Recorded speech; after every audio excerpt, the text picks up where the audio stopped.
Aí, pronto. Bom, gente, boa tarde para todos. Agradeço novamente a presença, né, e o interesse de tantos alunos, né?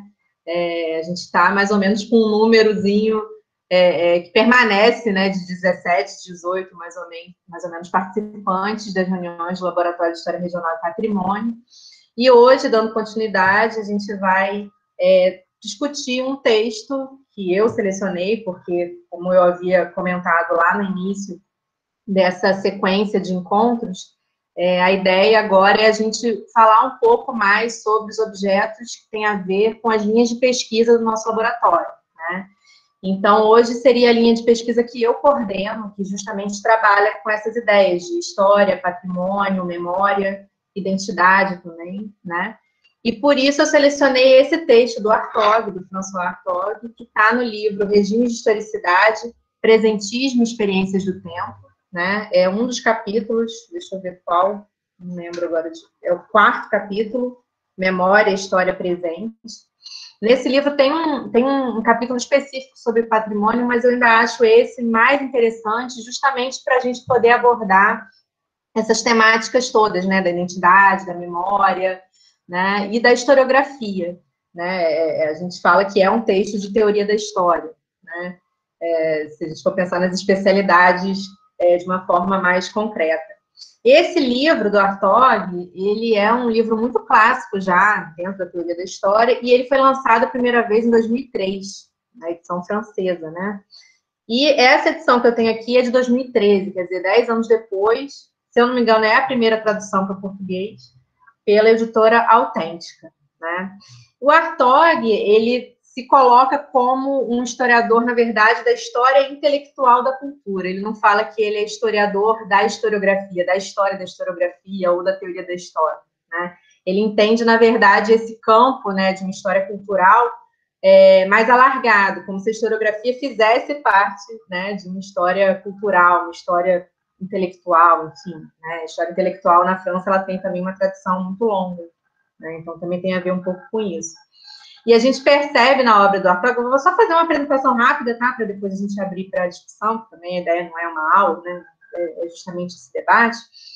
Mas, assim, só para apresentar o autor, que ainda está vivo, que atua no Instituto da História do Tempo Presente lá na França, e agora eu acho que, não sei se é no IHTP ou se é na École, agora eu confundi. Depois a gente pode olhar isso rapidinho. Mas é interessante ver como que ele tem uma entrada muito grande entre os historiadores brasileiros, né? Tanto por conta dessa coisa da leitura que a gente faz dentro dos cursos de história, dos textos dele, ele tem uma produção larga dentro dessa ótica da história intelectual da cultura, né? E que a gente acaba trazendo para o âmbito da teoria da história, mas ele trabalha muito também com autores da antiguidade clássica, enfim, então ele é muito lido. Da Ecole, obrigada, Paulo Vitor. Ele é muito lido, né, nas graduações mesmo de História do Brasil, e também tem um dado interessante, né? A gente tem muitos historiadores brasileiros que vão para a França ou tinha antigamente, não sei nem se vai continuar tendo, né? Doutorado sanduíche, que é aquele período meio doutorado que a gente podia ir para fora para fazer um curso, ou enfim, pesquisa em outros países, e pós-doutorados também. Então, assim, tem muita gente que foi para a França para ser orientado ou supervisionado pelo Hartog. Então, tudo isso faz com que ele tenha realmente uma influência muito grande na historiografia brasileira.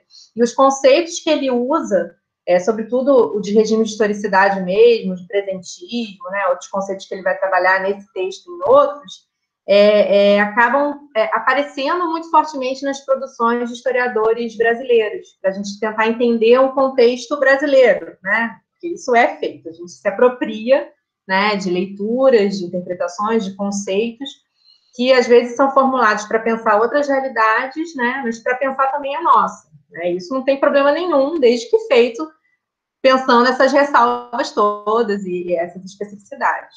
Então, como eu disse, a própria ideia de regime de historicidade é um conceito que ele elabora, né? O que significa isso? Não é um dado histórico, digamos assim, concreto, empírico, natural, né? É uma expressão que ele formula para tentar dar conta, né, de compreender uma dada realidade. né? Um pensar sobre a realidade, né? E dentro dessa ótica, ele está muito na esteira de autores como Reinhard Koselleck, né? Que é aquele autor alemão que também tem uma entrada muito boa no Brasil, digamos assim, né? Em termos de ser lido também, de ser trabalhado pelos historiadores brasileiros, porque o Koselleck vai trabalhar com a ideia da história dos conceitos.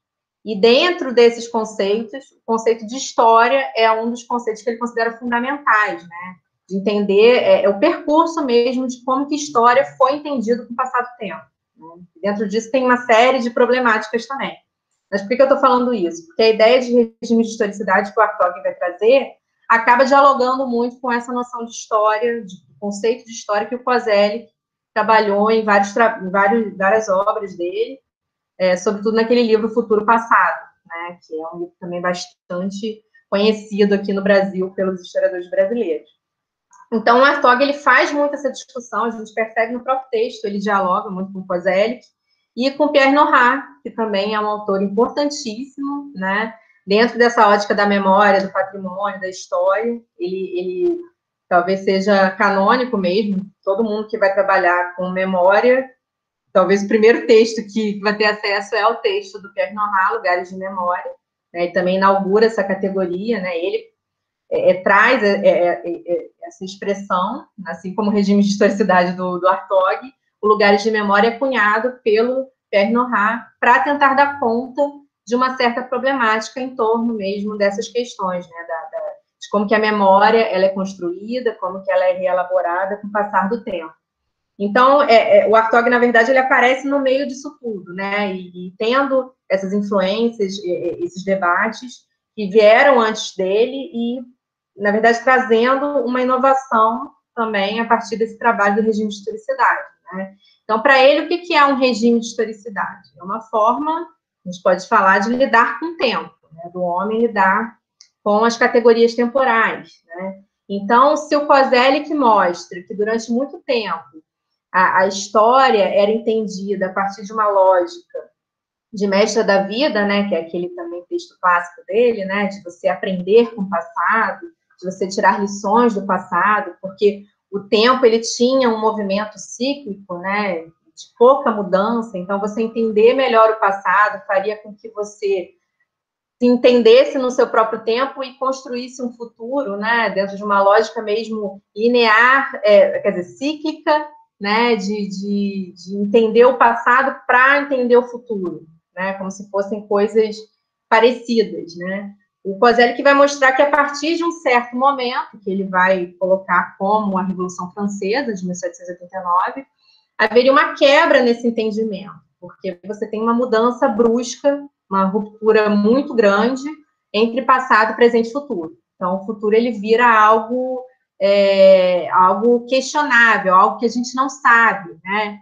E, ao mesmo tempo, e aí já entrando na ideia do Hartog, essa perspectiva moderna de tempo que eles falam, ela teria no futuro justamente a sua presença mais marcante, digamos assim. Seria um regime futurista, no sentido de que é o futuro que pauta as relações dos homens com o tempo, né? Então, não é mais o passado que ensina, é o futuro que a gente almeja, o que a gente vai fazer para garantir esse futuro, né?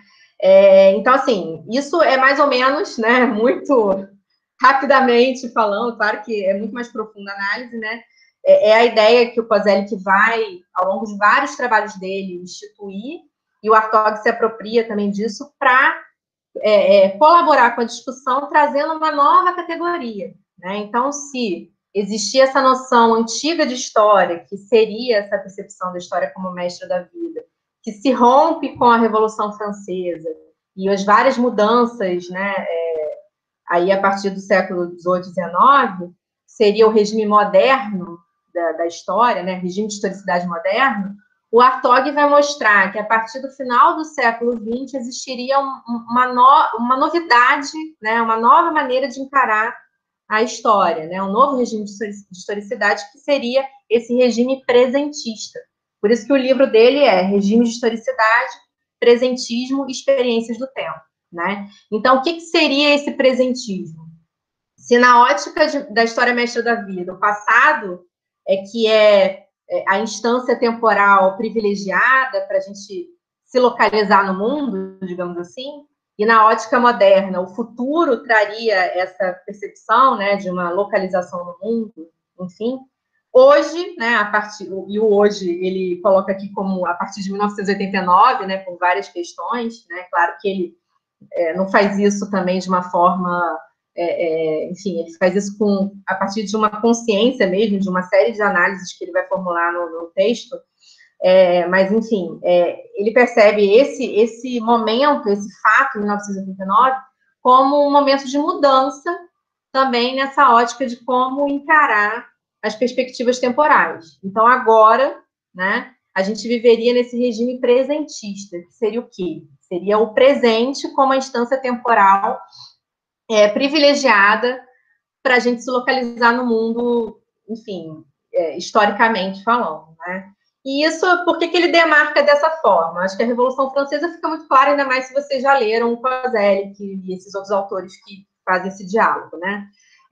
Mas 1989, para ele, tem a ver, né, com todas as mudanças, tem a ver com aquela transformação. A gente falou isso também na reunião passada, né, sobre a questão da crise da história, crise de paradigmas, né, dos macromodelos explicativos caindo em desuso, ou então sendo problematizados, enfim.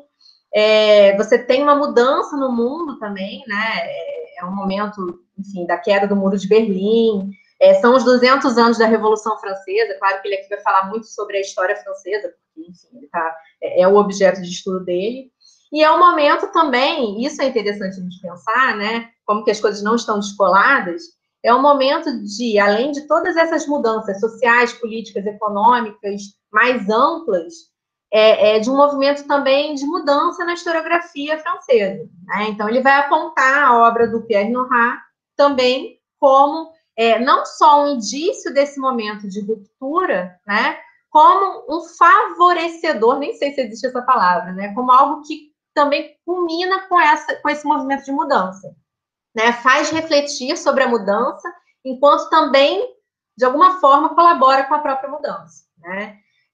Então, assim, essa ideia do domínio do presente, né, a partir desses movimentos todos que ele vai mostrar. Então, assim, iniciaria aí mais ou menos em 1989, mas ele fala, por exemplo, do 11 de setembro, né, como também um fato histórico de extrema relevância, justamente por trazer à tona essa ótica do acontecimento contemporâneo. Então, assim, ao mesmo tempo que acontece, digamos assim, ele já é analisado imediatamente, né?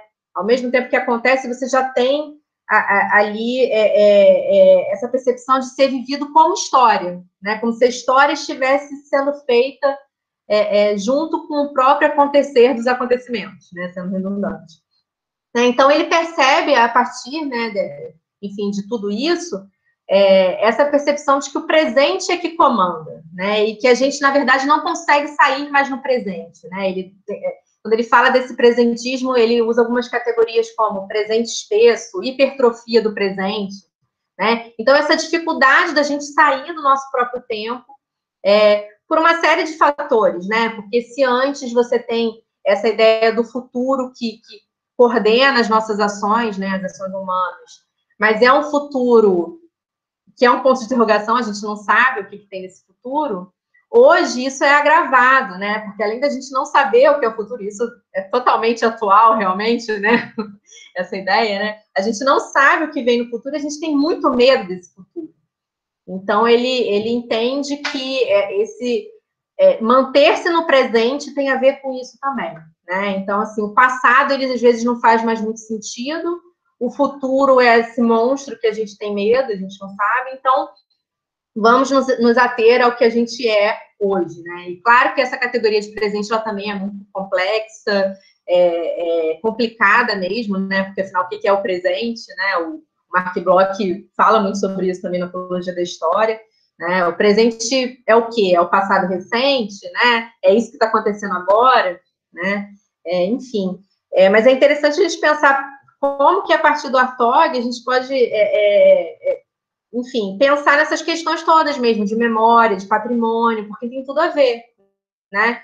se o Pierre Nora ele fala em lugares de memória que a gente instaura lugares de memória, porque, na verdade, a memória não existe mais, né? Essa que é a ideia, quer dizer, essa memória natural, essa memória, enfim, que não não é construída, na verdade, ela não existe. O que existem são esses lugares, quer dizer, existem necessidades pragmáticas do presente para construir determinadas memórias na forma de lugares que não são só, enfim, prédios e coisas assim, mas que estão como se elas estivessem dentro de alguns lugares, né? Que ele fala que são lugares funcionais, simbólicos, enfim, né? Então, se a gente tem essa percepção, é porque também a gente está vivendo um momento de extremo medo, né? Tem aquele autor, o Bauman, né? O sociólogo lá, que fala de tudo é líquido, né? Modernidade líquida, o amor líquido. É um pouco isso, a percepção de que a gente tem uma perda constante. Então, para a gente não perder, o que a gente faz? A gente se agarra no que a gente tem, que é o presente, e que são esses lugares também de memória. A gente pode pensar assim, né? Então, eu sempre dou aquele exemplo que cada vez mais difundido por causa das redes sociais, né? Sei lá, de tirar foto do prato que está comendo, né? O tempo todo a gente faz questão de registrar tudo, né? E essa ótica do registro, né? De algo que, na verdade, a gente tem medo que se perca, mas aí mesmo é que se perde, porque a gente registra tanto, né? Então, essa memória continuamente construída, na verdade, ela vai para o esquecimento, né? A dialética da memória do esquecimento aparece aí. Na verdade, a gente tira tanta foto que a gente perde todas essas fotos, né? A gente não tem mais controle sobre isso, né? Enfim, mas isso mostra um pouco essa percepção, né? De que existe alguma coisa que está sendo perdida e que a gente tem que resgatar de alguma forma. Então, daí esse acúmulo do presente, né? Enfim. Assim, é muito por alto, né? Também são considerações minhas de ler muito o Hartog, né? Já li bastante, já dei muita aula sobre ele. Né? Tem alguns pontos específicos sobre patrimônio que ele vai tocar nesse texto que são bem interessantes, quando ele vai falar do Pompidou, lá na França, das reformas lá na França, né? Arquitetônicas, enfim, que vai trazer muito para esse âmbito, mas, assim, falando muito superficialmente do texto, tem um pouco a ver com isso, né? Eu tinha alguma coisa para falar, mas agora eu esqueci. Ah, tá. A questão da comemoração, que ele também vai falar bastante, né? Que também entra muito nessa ótica da memória, da identidade, enfim. E aí eu lembrei o que eu ia falar, né? Só para pontuar, como a gente está contextualizando, né? Eu falei do Kozelik, falei que tem esse diálogo muito grande, como se ele de alguma forma, colaborasse com as análises do Kozelik, né, em torno dessa questão dos regimes de historicidade, que ele cunha, e não o Kozelik, mas ele realmente são problemáticas que dialogam mesmo, né? E hoje a gente tem no Brasil um grupo, né, ligado à teoria da história, que também vai, de alguma forma, trazer uma nova compreensão dessa ótica dos regimes de historicidade, né, que vai, inclusive, criticar um pouco essa tônica do presentismo. E eles vão usar o termo atualismo, né, dentro de uma outra percepção, né? Porque, realmente, se a gente perceber, isso é engraçado, quando eu comecei a dar aula e usar o Hartog, fazia até mais sentido o presentismo, né? E hoje a gente já tem uma outra relação também temporal, né? Então, se esse futuro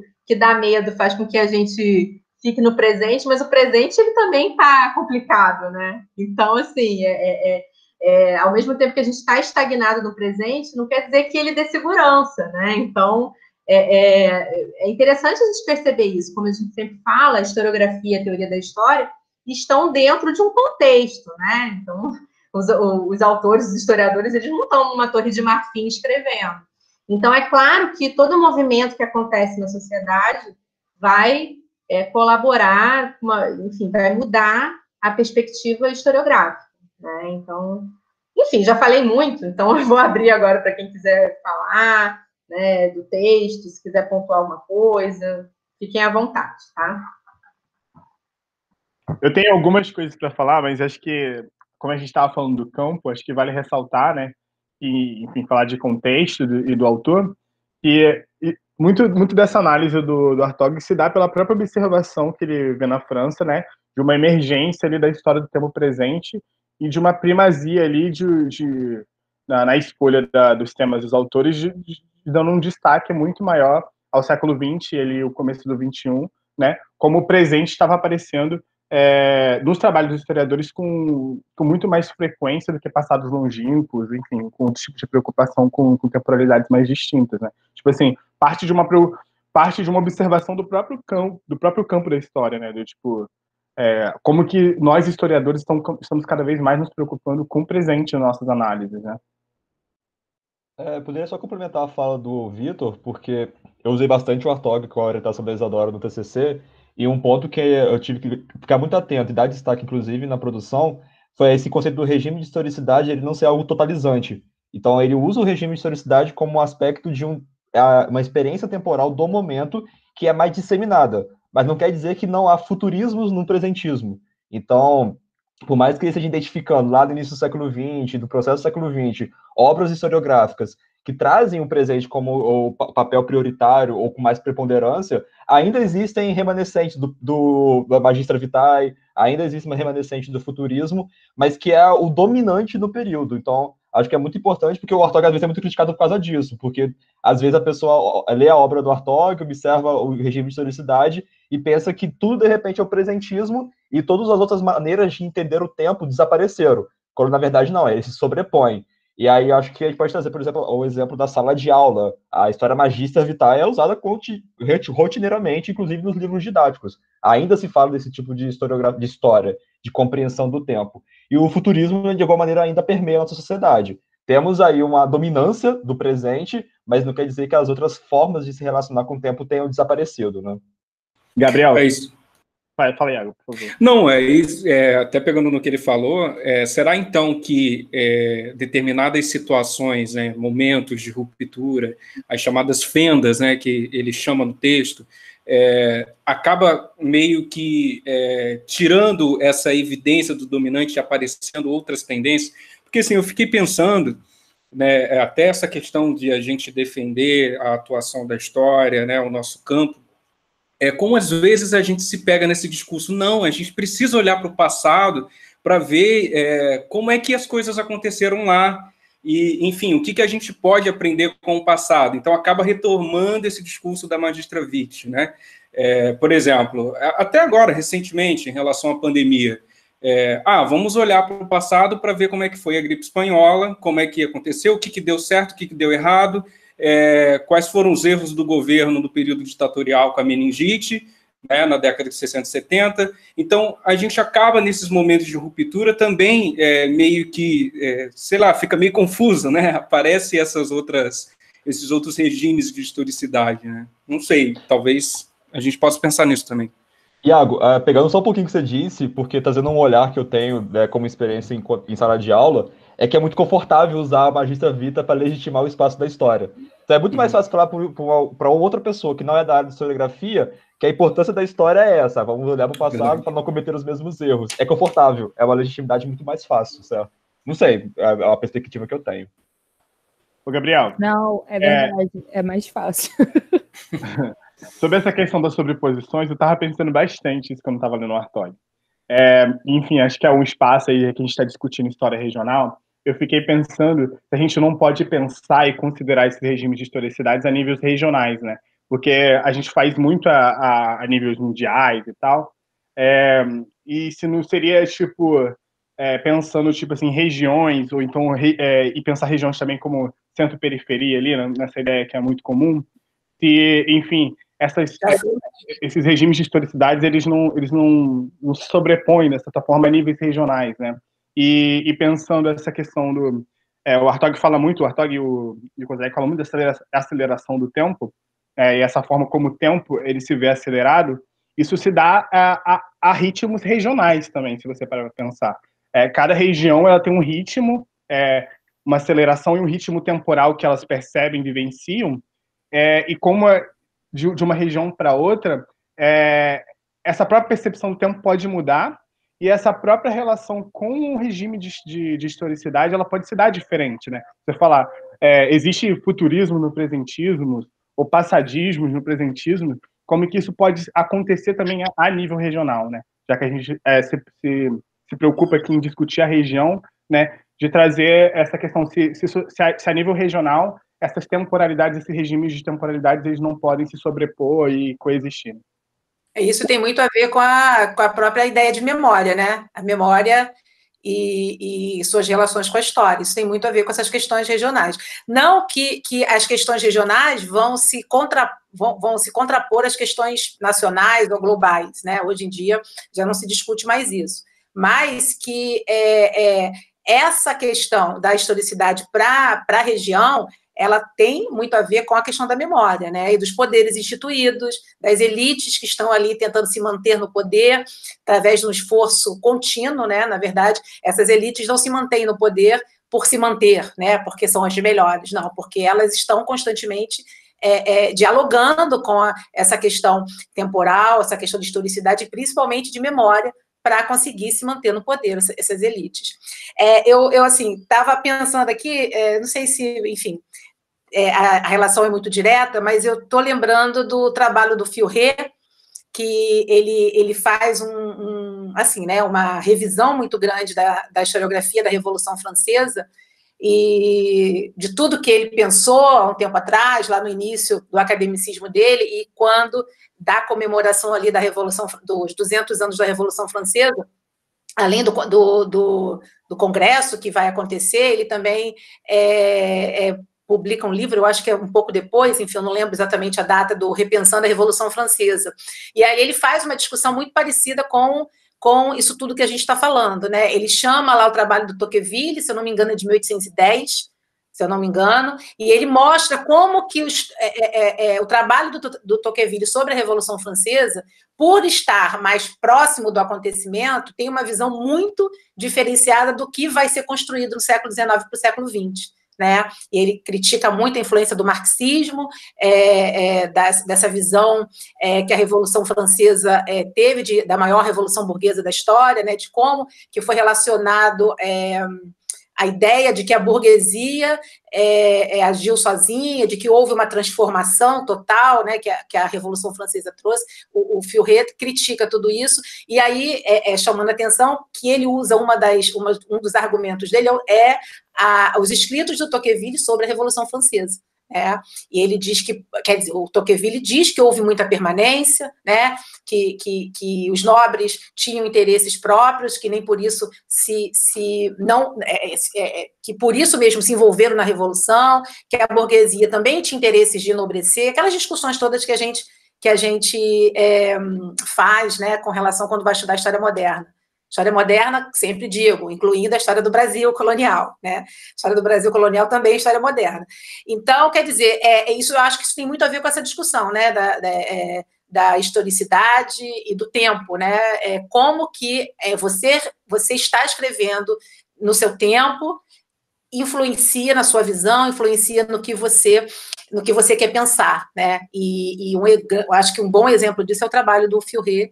É um trabalho bem arrastado, né, o livro dele, mas é indispensável para a gente entender como que a Revolução Francesa, que é um marco, que é o marco histórico, historiográfico, enfim, como que isso foi pensado e repensado, como ele mesmo diz, né, ao longo do tempo, né? Até porque, a partir do que o Arthur também vai falar aqui, a gente percebe como que a Revolução Francesa é o marco, né? Exatamente. É o marco dessa identidade mesmo. Exato. Né? E como você falou, na verdade, essas comemorações, né? Essa coisa do bicentenário, né? E até a obra mesmo do Pierre Nora, que é uma obra que é uma análise crítica, né? Também, né? Desses marcos todos, né? Ele não está fazendo uma sacralização da Revolução Francesa ou desses lugares de memória que ele está vendo isso a partir de uma ótica crítica, né? Mas ainda assim, a gente percebe como que tem esse olhar que é do nosso tempo em torno desses objetos que são do passado, né? Então, a Revolução Francesa acaba servindo muito fortemente a isso, do que a gente vai chamar de uma memória histórica, né? Então, até a gente fala muito dessas relações entre memória e história, mas a gente tem que entender que a historiografia, ela também constrói memórias, né? E a memória, ela também acaba se utilizando um pouco da historiografia, às vezes, né? Essas relações, elas não são tão estanques assim, né? Não são instâncias tão separadas, assim, como a gente coloca, de uma forma didática. Até pegando um pouco o que o Gabriel falou, né? Eu achei interessante por conta disso. Quando a gente usa esses conceitos, por isso que a gente fala muito isso em teoria, né? O pessoal acha que a teoria da história é difícil, porque tem esses conceitos todos que são muito complexos, enfim.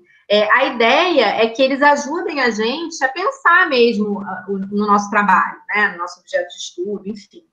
Mas entender que eles são conceitos, que eles são categorias criadas pelos historiadores, né? Não é um dado natural, né? Não brota do chão que nem a árvore, não é isso, né? Então, na verdade, é uma forma da gente dar um enfoque ou da gente entender melhor, operacionalizar melhor, né? Aquilo que a gente está vendo no nosso objeto de estudo. Então, quando o Gabriel falou, né, que é claro que essa ótica de uma história que ensina, ela não acabou no início do século XIX, como pontua o Koselleck, né? Ou talvez, aí eu já vou entrar numa questão mais profunda, ela tenha acabado naquele contexto para a Alemanha, né, que também é o foco do Koselleck, que a gente observa que é um pouco diferente, né, em outros lugares, como no próprio Brasil, né? A gente não pode dizer que existe uma modernidade semântica, como ele vai falar para a Alemanha, a partir de 1750 no Brasil. O Brasil nem era um país, né? Então, a problemática ela é diferente. A gente tem que atentar para isso, ainda que a gente utilize como um arcabouço teórico. A gente tem que atentar para essas especificidades,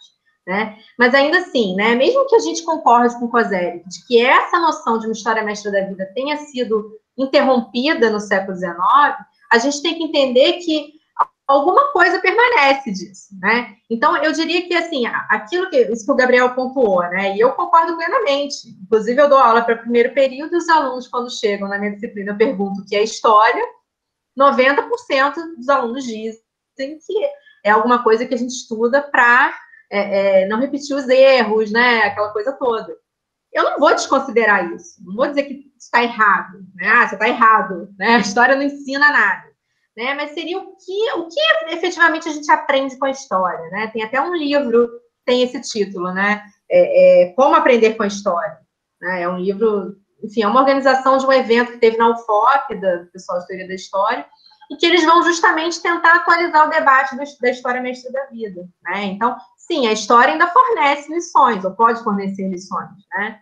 Mas será que é a mesma tópica, né, dessa noção do Cícero, né, que é resgatada na modernidade, enfim, na época moderna? Não, é um pouco diferente, né? Mas ainda assim, é importante pontuar isso que o Gabriel falou, né? Não quer dizer que só o presente exista. Não, a gente... É claro que passado, presente e futuro, que também é uma construção, né? Esse modo como a gente orienta as nossas ações no tempo, né? Permanecem, né, em constante relação, né? E só uma coisa também, para depois deixar vocês falarem mais um pouquinho, né, que o Paulo Vitor falou da questão da história do tempo presente, né? Só para pontuar, presentismo, que o Hartog fala aqui, não é a mesma coisa que história do tempo presente, mas isso que o Vitor falou tem total razão de ser, né? A gente perceber que existe, sim, um apelo maior à história do tempo presente de hoje, né? Claro que também a partir de uma série de questões, né, que ainda é visto como um problema fazer a história do próprio tempo, né? Existem instituições que trabalham com isso mais fortemente, mas constantemente tem essa negação de alguns grupos de historiadores, se o presente seria apto a fazer parte do território do historiador, enfim. Né? Ainda assim, é curioso a gente pensar nisso, né? Se o presente ele é hipertrofiado, né, e a gente não consegue sair dele, então faz sentido que também a gente olhe para ele como um objeto de estudo de uma forma mais, enfim, mais do que antes, né, talvez, né? Mas só para pontuar que história do tempo presente não é a mesma coisa que presentismo, né, que o Hartog está falando aqui. Mas, enfim, vamos abrir. Acabou que a gente não falou muito sobre o patrimônio, né, mas a gente pode tocar nisso mais para frente, se vocês quiserem. Isadora, isso que você estava falando, eu acho que também tem muita relação, se a gente parar para pensar, com o que o próprio Bloch fala, né? Que a gente, o historiador, ele se orienta, o olhar dele para o passado vai se dar sobre a partir do que está acontecendo no presente. Então, eu acho que está bem relacionado também. Com certeza, né? Até o Hartog, quando ele fala dessa noção de presentismo, ele cita, né, várias correntes, ele cita, enfim, filósofos, vanguardas artísticas do início do século XX, mostrando, mais uma vez, né, que essa ideia de um presente que puxa a gente, né, que é um pouco essa noção, não é algo totalmente inaugurado, né, em 1989, né? Mas essa categoria que ele está instaurando, né, e como ele está cunhando essa categoria, ele pode fazer, como todos nós fazemos, né, os nossos recortes, ele entende uma maior apresentação disso a partir desse movimento, né? Mas essa preocupação com o presente, ela, na verdade, ela faz parte, né, enfim, da historiografia desde que ela se constituiu no século XIX, né, de alguma forma. Nem que seja para rechaçar. Então, pode falar, Bruno. Não, eu lembrei do Husserl. É difícil, porque é o nome alemão, aí eu fico toda confusa. Mas me lembra muito essa questão do futuro fechado, né? Que ele vai falar que existe um futuro fechado, e ele, como a gente usou aqui o marco da Revolução Francesa, ele também vai usar o marco da Revolução Russa, né? Como uma nova política que foi instaurada em alguns lugares e que, segundo ele, também não deu certo, assim, tipo assim, foi uma política que não chegou na sua completude, que era o propósito, assim como a Revolução Francesa não chegou na sua completude. Ele vai dizer que, tipo assim, as análises, às vezes, que a gente faz sobre essa questão do nosso presente, ainda tem como ele fala como se fosse uma areia movediça, né, que a gente olha para o futuro, que ele ainda continua meio fechado politicamente, porque a gente não consegue imaginar um futuro, às vezes, tão diferente do que a gente vive no próprio presente. Então, é muito, muito complexo a gente também pensar nisso, né? Que até a nossa visão de futuro, ela está extremamente baseada no nosso presente. Então, assim, não tem como a gente sair desse presentismo, não tem como a gente flutuar, a gente não flutua entre um passado e um futuro. Aí está no presente. Então, toda a nossa, igual a Ruana falou sobre a questão do Mark Bloch, né? Todo o nosso pensamento é sobre o presente, é sobre a nossa vivência do conhecimento do passado, às vezes com uma pretensão de um futuro, porém tudo isso vai estar num campo do presente, ela não flutua, né? Não é uma coisa móvel. Então, assim, eu lembrei muito dessa questão, dessa discussão do Husserl, né? Sobre desse passado e desse futuro, até mesmo que é um futuro meio fechado, meio nebuloso, meio escuro, que é importante a gente também ter isso um pouco em mente. E, Bruna, pegando muito o que você disse, porque o Bruna quer falar? Desculpa, acho que cortei alguém. Eu só ia comentar que isso que a Bruna tá falando também vai ter relação com a coisa do COSELIC, né? Essa categoria de análise do espaço-experiência, horizonte de expectativa. É só um comentário. Não, e essa questão da ideologia, certo? Porque o Hartog, se não me engano é ele mesmo que fala, como que a morte das ideologias ao longo do século XX vai construindo esse presentismo. Porque se a gente começa o século XX com a ideia do liberalismo, do cientificismo e do liberalismo como ideais maravilhosos de uma utopia futurista, o cientificismo acaba na Primeira e Segunda Guerra Mundial com as desgraças provocadas pela tecnologia da guerra, e o liberalismo na década de 20 com a crise liberal, a maior crise liberal daquele período, né? E depois o comunismo continua se mantendo ali com um ideal que ainda te dá uma esperança de futuro. Mas aí vem a União Soviética e todas as crises da União Soviética acabam também com essa ideia de comunista, né? A ideia do comunismo do futuro. Então a gente chega no início do século XXI, a gente, principalmente a nossa geração, o que a gente usa, sabe? Como que a gente pode imaginar um futuro? Como que a gente vai modificar a nossa política atual para algo do futuro, sendo que todas as ideologias dos últimos 2 séculos, elas foram totalmente reformuladas, certo? Elas não são mais da mesma forma. Então isso dificulta bastante o nosso olhar sobre o futuro. Sim, e a atuação política, né? Eu acho que toda vez que eu penso sobre isso, me dá até um negócio no coração, porque dá um desespero. Porque a gente não tem essa questão mesmo do futuro, que é um futuro meio fechado, nebuloso, tenso, escuro, que a gente meio que não consegue ver além do presente, né? Então a gente tenta resolver os problemas do presente, a gente não tenta resolver os problemas de um futuro. A gente sempre tenta pensar num problema local, e desse local que a gente está vendo agora, por exemplo, a pandemia. A gente não está pensando além da pandemia, a gente só está pensando na atualidade agora, no que nós estamos vivendo agora. A gente até pensa num futuro, mas é um futuro pós o que a gente está vivendo no presente. Então, e tanto é que a gente olha meio que para o passado para tentar resolver isso, né, do presente hoje, né, do agora. Sim, E aí trazendo soluções antigas, né? Talvez. É que a história é meio angustiante quando a gente começa a pensar nela de uma forma muito profunda. Ela traz a famosa agonia do historiador, que é uma coisa que, às vezes, se a gente para pensar um pouco, fica até meio deprimido, mas é muito importante, até mesmo para nossas análises, porque isso expande também as nossas análises. Porque uma coisa que eu estava pensando também, a gente fala muito sobre o nosso presente, né? Mas eu, por exemplo, estudo século XIX, final do século XVIII e início do século XIX, e como as pessoas daquela época também eram meio que como a gente, né? Elas pensavam num futuro, mesmo que era um futuro próximo, mas acho que isso é interessante, que essa agonia que nós temos hoje também poderiam ser agonias do passado.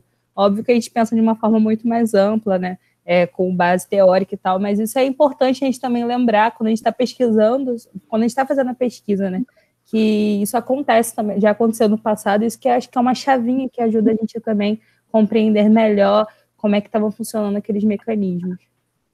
Mas isso que você falou, na verdade, é um pouco a pegada de todos esses autores, né? Não é à toa que o livro do Koselleck é futuro-passado, né? Pensar, né? Por que parece tão complexo? Enfim, são categorias complexas mesmo, né? Mas é tentar pensar como que essas pessoas, num determinado tempo, tinham determinadas expectativas do futuro a partir de determinadas experiências do passado. Que, na verdade, para esses autores, claro que é uma percepção de uma universalidade, também não é universal, né? Que a gente sabe que é eurocêntrica, branca, parte do homem, né? A maioria dos autores são homens, tem todas essas questões que estão sendo também muito, enfim, problematizadas hoje. Mas eles partem de um pressuposto de que essa noção, esse orientar-se no tempo, seria uma categoria universal, pelo menos dentro das sociedades ocidentais, né? Em que você tem essa percepção, né? De passado, presente e futuro. Né? Então, assim, é o que você falou, assim como nós nos orientamos, né, a partir de passado, presente e futuro, né? Então a gente tem medo do futuro, ou então a gente tem esperança de futuro, e a gente faz isso a partir daquilo que a gente conhece, do que a gente é hoje. No passado isso também acontecia, né? Talvez de outras formas, a partir de outros registros, né, de comunicação, de linguagem, né? Mas o ser humano, ele faz digamos, essa análise, né?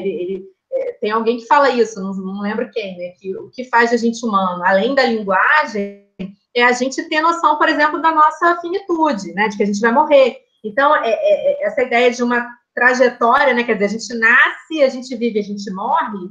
Os outros animais não têm, né? Isso também faz a gente humanos, né? E isso também tem a ver com a relação que a gente tem historicamente, né? Como a gente se relaciona historicamente. Então, assim, na verdade, quando você fala isso, né? Qualquer objeto de estudo, a gente tem que ter esse olhar, de que no passado as pessoas viviam, né? Elas sentiam, elas faziam projetos, ou então elas lembravam de algo que aconteceu, assim como nós, né? Enfim, pensando assim universalmente, ainda que de formas diferentes, mas elas tinham isso, né? Como seres humanos. Né? E aí, quando a gente pensa isso no âmbito da história da historiografia, é um complemento a mais, como se fosse, né? Porque quem pensa a história da história tem que ter isso em mente mais ainda. Quer dizer, como é que esse passado é visto, como é que o futuro é visto. Porque quando a gente fala de história, a gente ainda tende muito a pensar no passado só, né? Ainda que a gente viva esse presentismo que o Hartog fala aqui, é impressionante, na verdade. Essa ideia da história como a ciência do passado, né? E não a ciência dos homens no tempo, como fala lá os análises, né? Então, assim, é curioso pensar isso também, né? Ainda hoje, parece que é um pouco que fica. E eu só queria também comentar um negócio que eu esqueci, que vocês falaram, né? Essa ideia do passado também que ensina e tal, a gente pensar no seguinte, e eu acho que a gente está vivendo muito esse momento, né? Por mais que existam coincidências, entre aspas, na história, ou seja, existam momentos que façam a gente lembrar de outros momentos. Então, o Iago falou, né? Quer dizer, a gente está vivendo uma epidemia, uma pandemia. É natural que a gente recorra ao passado, né? Para ver as outras epidemias que existiram e como as pessoas lidaram com aquilo no passado. Mas, ainda assim, a gente tem a dimensão, né, ao contrário da percepção lá da história como mestre da vida do Cícero, de que são momentos diferentes. Então, por mais que existam coisas que são iguais, né? A ideia da permanência e da ruptura, a história é feita disso. Então, assim, não é a mesma coisa, né? O que a gente está vivendo hoje tem outras proporções. A gente pode fazer conexões, a gente deve fazer conexões, mas ainda assim é um movimento único, né? É singular, enfim. Apesar que, Isadora, aquela frase do Marx às vezes aparece e nos dá medo, né? Que a história repete duas vezes. A primeira como tragédia... Agora eu esqueci a ordem, né? Que é a primeira vez como... Como que é, Paulo? Uma vez como tragédia e segunda como farsa. Exatamente. E às vezes parece muito isso, né? Não sei. Às vezes dá essa impressão. Hein, pessoal? Aí eu tava pensando, já puxando o gancho pro patrimônio, né? Eu sabia, Isadora, que você tava já na expectativa. De como, dentro desse presentismo, né? A memória e patrimônio surgem como duas categorias sintomáticas, né? Dessa nova relação do tempo, né? Aí eu tava lendo um artigo do Hartog, deixa eu ver o nome, famosinho.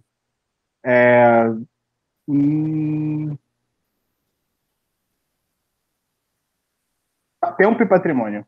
Tempo e Patrimônio, acho que é de 2006, ou foi traduzido em 2006. Que ele vai falar desse processo, dessa proliferação patrimonial, né, que como produto desse regime de historicidade presentista, e vai falar que a patrimonialização se torna a memória da história, e como tal, símbolo da identidade.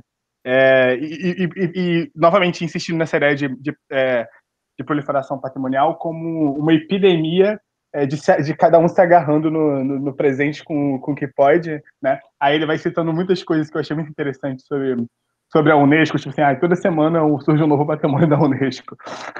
Tipo assim, essa necessidade que no regime presentista de que a gente tem que segurar tudo que a gente pode, né? E achei muito curioso, porque eu estudo um camarada que, se ele puder, ele se segura onde puder para poder salvar e conservar o que ele conseguir. E como que a gente faz isso com frequência no nosso dia a dia também, a nossa... É verdade. Eu acho que uma capacidade da gente de historicizar eventos, né, que parece ser muito, sei lá, cada vez mais rápida, né, como acontece como ele fala do ataque às Torres Gêmeas, e como também a gente meio que olha para essas quedas, agora para essas derrubadas, né, de estátuas. A estátua foi derrubada, logo muitas pessoas recorrem a historiadores para perguntar, mas por que é válido derrubar estátuas, né? Por que estamos derrubando? E a gente, no final, claro que cada um tem sua opinião, mas a gente pode pensar, o historiador não está aqui para dar uma opinião certa sobre tudo, mas vamos lá, vamos repensar o porquê que essa estátua está ali, o que ela diz, né? Ela diz mais sobre o tempo que ela foi colocada do que o porquê, né? Enfim, é só pensar. É interessante porque eu acho que quando a gente pensa em patrimônio, né, a gente, assim, senso comum mesmo, né, a gente pensa no passado, né, no passado glorioso que a gente quer que permaneça, né, que a gente quer que não se perca, porque aquilo, de alguma forma, colabora com uma identificação de um local, enfim, nacional ou regional, local, enfim. Né? E, na verdade, o que a gente vê a partir desses autores teóricos, né, é que o patrimônio ele diz mais sobre o presente sempre, mesmo. Né? Então, essa discussão que o L'Oréal pontuou, ela é perfeita, porque é justamente isso, né? Todo esse debate, essa polêmica em torno da quebra, da destruição de certas estátuas, de certos lugares de memória, partem dessa oposição, né? Então, para muita gente, você não pode destruir o patrimônio porque ele tem a ver com o passado. Então, seria melhor outras formas. Então, se é um passado que a gente não quer mais sacralizar, a gente coloca no museu. Tem umas óticas assim, né? Ou então a gente educa para mostrar que aquilo ali, um determinado contexto, foi colocado por isso, por aquilo. E aí tem outras pessoas que questionam isso também, no sentido de que, mas se aquilo ali não é necessariamente o passado em si, porque tem um pouco isso, né, do lugar de memória de ser o passado, é como se é a lógica lá dos antiquários, né, quase, né, é o passado que está ali, tangível, tocável, né, que se faz presente, é uma presença efetivamente, né, porque está ali na cena urbana, está ali no meio da cidade, né, e a gente, enfim, convive com esse passado. Né? E aí, quando a gente traz para essa lógica de que, na verdade, aquilo não é o passado, né? É uma interpretação também do passado, é uma revisão do passado, ou enfim, isso faz com que fique mais interessante a coisa toda, né? Então, assim, como o L'Oréal pontuou, existem interpretações, existem opiniões de especialistas, né? Não se chegou a um consenso, mas eu acho que pensar realmente em problematizar essas estátuas, né? E problematizar a própria destruição dessas estátuas, porque se elas existem por conta de um propósito, elas serem destruídas também não deixa de ser um lugar de memória, né? A destruição, o não lugar, né? O não lugar. E aí, a gente também acrescenta que, ainda que essas estátuas, né, que o patrimônio, que os lugares de memória representem o passado, eles representam o passado de certos grupos, né? Aí entra também a questão de identidades desses grupos. Um exemplo que eu vi há pouco tempo, né, essa enxurrada de reportagens sobre derrubada de estátua e tal, enfim... de uma estátua, eu não lembro exatamente, eu acho que foi o primeiro negro a participar de um teatro em Londres, na Inglaterra, e aí essa estátua foi atacada por grupos neonazistas, né, e foi pintada de branco. E aí a problematização são grupos, enfim, né, a gente aqui não está falando de heróis bandidos, a gente sabe o que, nós temos as nossas concepções ideológicas e tal, mas eles também se acham munidos de certas verdades, né, de que também podem atacar a estátua do primeiro negro que foi um ator de teatro, enfim, eu não lembro exatamente. Então, assim, aqui grupos, né, certos lugares de memória agradaram e atenderam no passado. Também tem isso, né? Porque, na verdade, a própria ideia do nacional deve ser problematizada também, né? É nacional, mas a gente sabe que ali, quando se fala no nacional, sempre há a supremacia de certos grupos sobre outros, né? É a mesma coisa do que acontece hoje, né? Com a questão de se dizer que somos todos iguais, somos uma nação, né? Enfim, quem é igual, né? Qual é o modelo de ser igual? Então, isso eu acho que deve ser problematizado também quando se pensa na questão do patrimônio e do que vai ser derrubado, do que vai ser mantido, porque hoje também as sociedades estão fazendo opções por manter certos lugares de memória, certos tombamentos, né? E por que logo depois esses tombamentos já não interessam mais? Aí estou lembrando da pesquisa da Flávia, né? Flávia está aí? Tá ouvindo? Acho que não. Por que a Santa Casa, o prédio da Santa Casa lá em Campos eles lutaram para tombar, e aí 20 anos depois, se eu não me engano, houve o destombamento, aí outros grupos de elite, né, das elites, lutaram para destombar e depois para tombar de novo. Então, isso tem muito a ver com os interesses, né? Então, mesmo que a gente saiba que fez parte do passado, não é do passado de todos, né? E aí a gente precisa também problematizar isso, enfim, né? Antes de decidir derrubar ou não, enfim, não sei. Não e isso é uma coisa que essa relação do nacional com o patrimônio, com também de grupos específicos, é uma coisa que eu estava pensando aqui agora, que é muito relacionada, partindo até do que o Gabriel falou com relação às guerras, né? Guerras essas que fizeram com que ideologias fossem reformuladas, repensadas, mas guerras essas também que, através de certos grupos, eles veem a necessidade de se construir efemérides com relação a essas guerras, né? Centenário da Primeira Guerra, 75 anos da Segunda, e de um dever de memória que os países querem construir, né? Não, nós temos que relembrar aqueles que lutaram e também entrando dentro da ótica da Magistra Vítor, né? Vejamos as atrocidades cometidas no passado para que nunca mais deixemos que elas aconteçam de novo. Agora me veio aqui na cabeça também a questão eu estava esses dias lendo um texto, não lembro qual era, e aí está lá, a publicação por comemoração dos 500 anos dos descobrimentos portugueses. Aí aquilo hoje, né, esses dias, me soou tão incômodo, né? Comemoração dos descobrimentos portugueses. Isso tem o quê? Foi, acho que 2000, não foi? Foi 2000. Eu até me recordo que esses dias eu estava vendo alguns jornais antigos que passavam na TV, principalmente na Globo, né?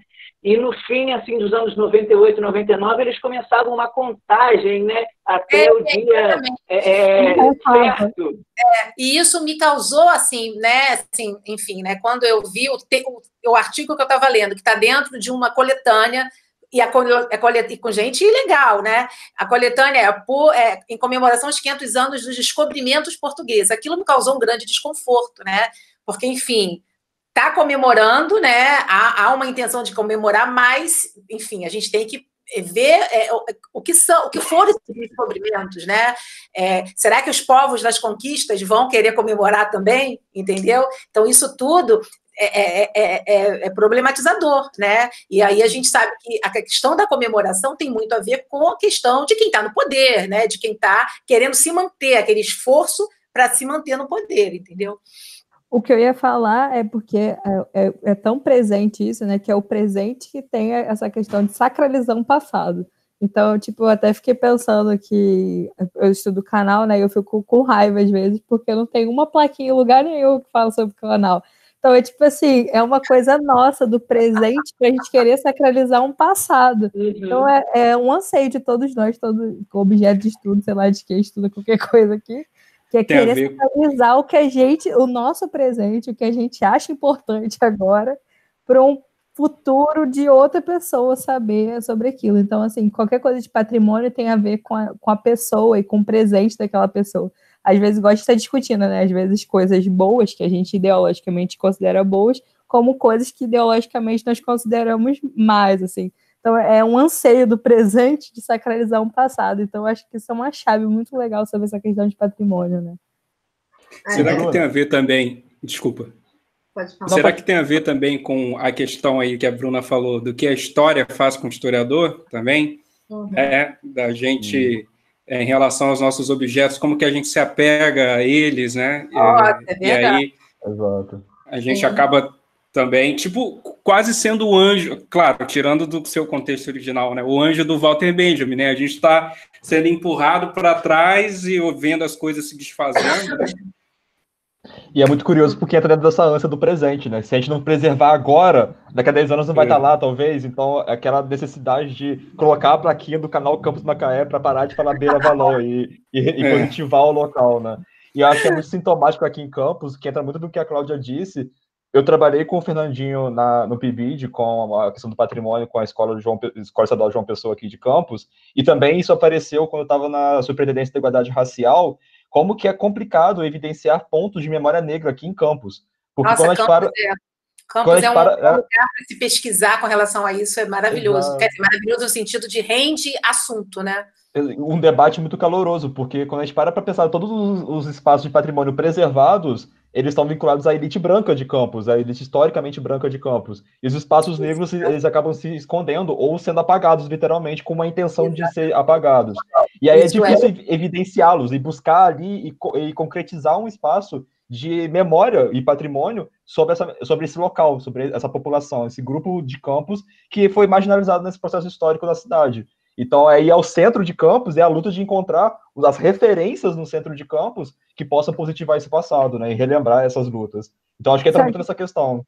Sabe o que eu lembrei? Assim como região é uma luta, história e patrimônio também é uma luta, né? É uma luta de ressignificar. E memória também. Memória também é uma luta. Então, todos os encontros a gente está falando sobre uma luta, né? Então, é bom a gente até... relembrar sobre isso, né, que patrimônio sempre e memória está sempre ligado a uma luta, né, então a gente às vezes luta por o nosso ideal, que a gente considera óbvio, então como que isso é importante, esses vácuos, né, que tem na própria questão do patrimônio de memória, que existe até mesmo no nosso local onde a gente trabalha, né, que é o nosso local de trabalho, e como que é importante a gente continuar lutando também para que isso não seja esquecido. Eu acho que também é importantíssimo a gente democratizar, né, essas discussões, nós que estamos lidando com isso. Isso não pode ficar só dentro dos muros, né? Lembrando lá daquele evento que a UERJ tem, né? O UERJ Sem Muros, que eu sempre achei muito legal. Não pode ficar dentro dos muros da universidade, porque enquanto a gente discute e problematiza, as informações estão no senso comum, estão nas redes e, assim, na maioria das vezes, na pior forma possível, né? E aí, lembrando mais uma vez o que o Gabriel falou, realmente a questão de campus é um exemplo muito grande para isso, né? A questão de como se constrói uma memória que vai se perpetuando através dos esforços dessas elites, né? E se a gente for parar para... E aí, uma coisa que eu venho conversando com alguns orientandos meus, a maioria não está aqui, que tinha que estar aqui para ouvir, a questão do regionalismo, né? De como a gente tem medo de tocar nessa questão do regionalismo, na maioria das vezes a gente tenta evitar a discussão achando que a gente vai cair na discussão do ufanismo, né? Mas é justamente o contrário, né? Eu conversei essa semana com alguns de vocês, né? Nós estamos trazendo a questão da história regional, do regionalismo, para justamente problematizar, né? Como que ao longo do tempo, né, na percepção, né, do historiador, do pesquisador, a história dialogou com a memória e grupos que se puseram, que estão lá, né, nos centros de poder, sejam regionais, nacionais, se utilizaram dessa memória, né, e dialogaram com a história da forma que eles acham mais importante, que mais vai lhe favorecer, e vão se mantendo, né, no topo, né, do poder dessa pirâmide municipal, regional, às custas dessa memória que é alimentada e que é rememorada, né? Aqui tem vários exemplos de trabalho sobre isso, né? Eu já conversei muito com alguns alunos, mas aí a gente lembra, por exemplo, eu estava conversando com a Carol sobre a pesquisa dela, sobre a imigração italiana, se eu não me engano, é italiana, né? Em Varriçai, e Natividade, e por que não? E aí, os esforços que esses descendentes têm para se manter as festas, né? A festa lá eu acho que é do vinho da Buticaba, né? E aí a questão, mas eu não quero pensar nisso porque aí vai se tornar uma memória ufanista. Eu falei, não, a gente está justamente questionando e problematizando. Por exemplo, por que quilombos, né, e grupos que descendem de africanos escravizados não são rememorados, né? Por que essas identidades estão veladas ali, estão sendo mantidas de forma tácita e a imigração branca europeia é comemorada todo ano, né? Então, isso é uma forma de você questionar, de você problematizar os regionalismos, né? A gente vai discutir isso mais à frente aí aqui numa dessas reuniões. Por que a questão do currículo, os currículos municipais atendem a exigência da base nacional, com os 40% de história regional, quase sempre da pior forma possível, né? Recuperando mitos, recuperando heróis, e heróis para certos grupos, né? E isso é repassado em sala de aula, é repassado em casas de cultura, para ir rememorando e mantendo esses domínios, né? Então, isso é o estudo do regionalismo, que tem muito a ver com a questão do patrimônio e da memória, que a gente está falando assim, aqui, porque o Paulo Vitor chamou lá, eu acho que é muito legal lembrar dessa questão da história regional, da região, porque não estamos repetindo, né, o ufanismo, estamos questionando, estamos problematizando. Eu acho que essa é uma das maiores tarefas do LAIRP, né? A gente está trazendo isso para problematizar. Então, todo mundo que está fazendo história regional e está estudando regionalismo, não fiquem com medo de, gente, a gente vai virar uma história ufanista. Não, o que a gente está fazendo é justamente o contrário. Eu estou falando isso porque eu ouvi isso essa semana algumas vezes. Todo mundo com medo de fazer história ufanista, história regional ufanista, mas porque, assim, a gente não está tentando, a gente não está absorvendo as discussões 100% se a gente está pensando em história ufanista, né? Eu acho que tem a ver com o texto do Durval, que a gente comentou na última reunião, né? Justamente isso, né? Tentar ao máximo não ir para esse lado, justamente, né? Agora, eu fiquei pensando, o Gabriel comentou essa coisa da memória de campos, né? De se negar, dessa ausência da memória negra em campos, mas é muito curioso que, ao mesmo tempo que você tem essa ausência, você tem a presença de uma memória abolicionista em campos, né? com as ruas homenageando os abolicionistas, um sem número de estátuas e lugares de memória, fazendo referência ao José do Patrocínio, por exemplo, né? Ao Nilo Peçanha, enquanto presidente negro, o primeiro e único presidente da história do Brasil. Foi a primeira vez que eu tinha visto isso na minha vida, foi em Campos, né? Então, é curioso a gente pensar isso, exatamente o que é esquecido e o que é lembrado, né? Porque é justamente disso que se trata. É uma memória seletiva, né? Isso. E aí eu também, a Bruna comentou essa coisa do apelo do historiador, né, em relação ao seu objeto de estudo, né, essa coisa que a gente acaba tendo um carinho muito grande, claro que a gente, né, enfim, tem todo esse olhar crítico em relação ao objeto de estudo, mas a gente acaba realmente tomando ele um pouco, ele vira um pouco a nossa identidade também, né, e, enfim, tem vários autores que também falam sobre isso, é bem interessante essa percepção, né.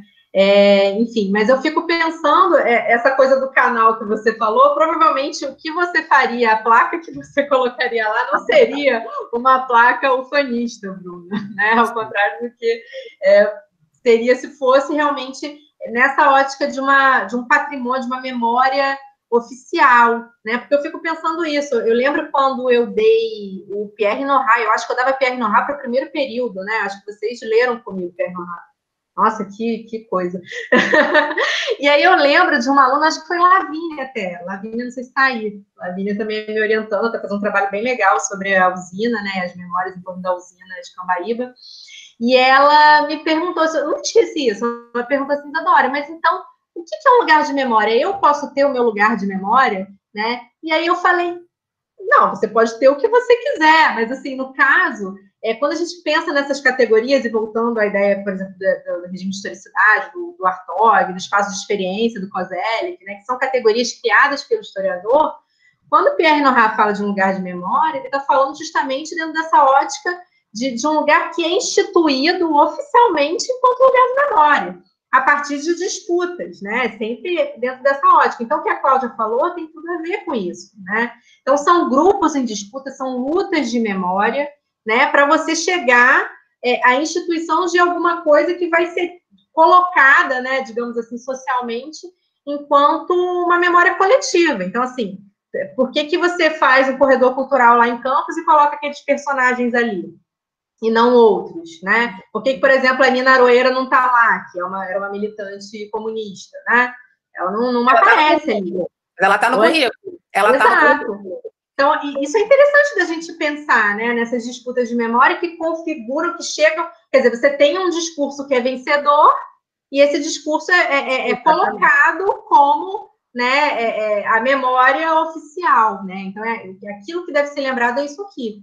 Mas é óbvio que isso necessariamente tem a ver com uma série de esquecimentos, né? Quando a gente pensa na própria memória nacional, que a Cláudia falou, né? E eu falei na aula passada, na reunião passada do Renan, estou com saudade da aula, gente, do Renan, né? E ele fala isso, a nação, ela só se configura como tal a partir de muita violência, e violência também discursiva, se a gente for pensar, né? Ele não fala assim, mas de grupos que são esquecidos, né? Então, você cria aquela ótica de uma nação una e indivisa, né? E você esquece tudo aquilo que vai contra aquela ótica, né? Aquela identidade, né? Então, a gente tem que sempre pensar nisso, naquilo...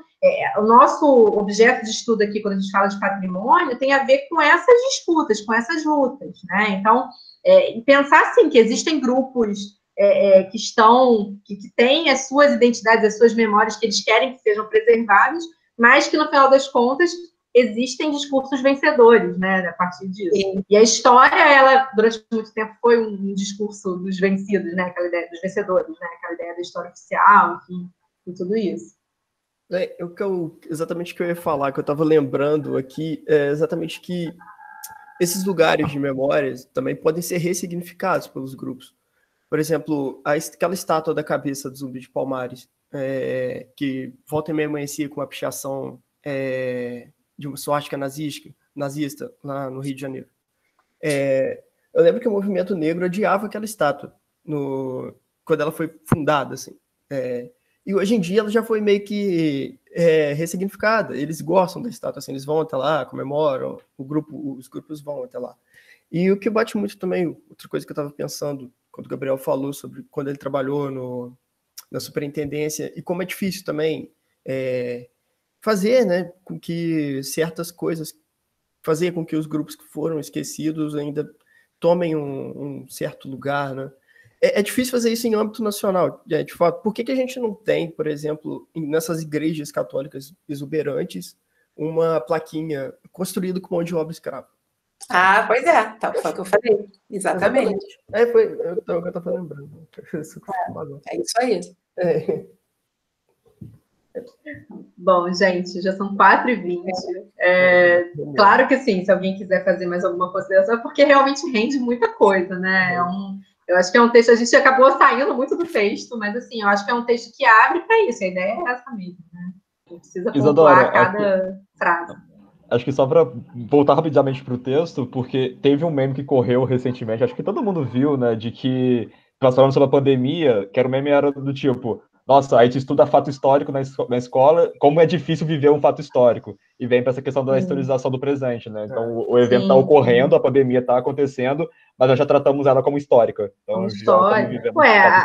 Aquela fala do William Bonner no Jornal Nacional, não sei se vocês acompanharam, né? Falando que a gente estava vivendo a história com H maiúsculo e que caberia aos historiadores do futuro registrar, né? Ali tem um misto das duas coisas, né? Então, assim, essa percepção de que o historiador só trabalha com o passado, uma ideia bem de tribunal, instituto histórico, né? Bem ideia de instituto histórico. O Artaud até chega a falar disso, que a gente tem esse âmbito, né? Parece que a mídia tem esse âmbito de tentar historicizar os eventos, né, o quanto antes possível, que eles estão fazendo isso já premeditando, né? No futuro. Ele fala de uma entrevista que um presidente francês deu, em que ele já estava saindo do cargo, ele já estava também já no fim da vida, né? Praticamente. E a mídia já estava entrevistando ele na questão: o que você tem a declarar sobre a sua vida, sobre o que você deixa, o seu legado? Já pensando, pô, esse cara daqui a pouco tá morrendo. E eu vou ter já matando o homem. Já matando. Pediram ele para fazer até a letrinha do túmulo, né? O que ele colocaria como epígrafe. Tipo, exatamente. Meu Deus, o cara tá vivo ainda. O cara tá vivo ainda. Para não ter trabalho, jornalista que vai arcar com isso. Ou então, assim, para dizer, eu tô aqui antecipando a notícia antes de todo mundo. Antes mesmo dele morrer, eu já sabia. Porque ele disse entrevista exclusiva pra gente. Tornar o futuro presente, né? Futuro presente. E, ao mesmo tempo, essa ideia do que é o fato histórico, né? Então, o fato histórico é só um grande acontecimento, né? Um acontecimento que a gente... Realmente, tem acontecimentos que a gente já coloca sobre essa expressão do fato histórico, né? Então, assim, a Revolução Francesa é óbvio, é um fato histórico. Né? Só que quando a gente vai mais a fundo e questiona, a gente vê que, na verdade, os fatos históricos são qualquer coisa que o historiador for trabalhar, na verdade, né? Mas a gente realmente tem essa hierarquia, né, de fatos políticos. Isso mas achei muito... Isadora, aquele meme que o Jorge chegou até a trabalhar naquela palestra que ele deu, sobre, acho que é o Bob Esponja que está lendo assim, é um cara que tem atrás um quadro e tá cheio de coisa, historiadores do futuro explicando na sala de aula como ocorreu tudo. Livro enorme, né, também. Enorme também. Isso porque a gente acha que os fatos estão acontecendo tão aceleradamente, a gente coloca o nosso futuro, nosso presente, né, como essa coisa enorme de fatos. Enquanto isso também aconteceu antes, não foi tão diferente assim. Como se não fosse haver uma escolha também do historiador, né, de trabalhar com esses fatos, né, como se ele fosse só realmente, como o William Bonner falou, descrever, né, ele fala isso, registrar e descrever, né, esses acontecimentos todos, né. Me permita trazer só mais um meme, já que o Léo trouxe outro, que é o do Hobsbawm, né? Que coloca aquela coletânea de livros dele, a Era dos Extremos, a Era das Revoluções, aí 2000 em diante, a Nazaré Tedesco, o que tá acontecendo? Eu vi. Isso é muito bom. Sim. E assim a gente termina a nossa reunião. Sim, acho que perfeito. Memes, ótimo. Tem algo mais presentista do que os memes, gente. Uma coisa fugaz, que a todo momento se reinventa e que se você não viu ali naquele dia, já perde sentido no dia seguinte. Sim. Isso aí. Gente, eu agradeço a presença de todos vocês mais uma vez, né? E fica aquela divulgação básica, né, do canal do Laboratório de História Regional e Patrimônio. A gente toda semana está colocando conteúdo novo lá, né, tanto essas reuniões do LAIP, quanto os vídeos lá sobre teoria da história. Tá bem legal o projeto, estou conversando com muita gente bacana, espero que vocês estejam gostando, né, sobre essa questão de como que a teoria orienta o pensamento, ajuda, né, e não atrapalha. Quero deixar um agradecimento para a Fernanda, que está sempre fazendo a arte da capa. Eu peço para ela encarecidamente, ela faz com a maior boa vontade, né? E é isso, vamos divulgar, vamos participar. Eu acho que a gente tem que usar esse tempo um pouco também para isso. Não para sair do nosso presente, né? Porque isso é impossível, como a gente está vendo, mas para tentar justamente fazer alguma coisa de boa com ele, digamos assim, né? De refletir sobre ele, porque eu acho que o historiador, ele não deixa de ser historiador quando ele não está trabalhando com a história, digamos assim, né? Tem aquele texto do Proust que fala isso, né? A história faz o historiador. Então, a gente está também fazendo alguma coisa sobre o nosso próprio tempo, e isso é muito importante, essa reflexão contínua, né? Então, é isso. Um grande abraço para todos. Beijos. Alexandre, tem que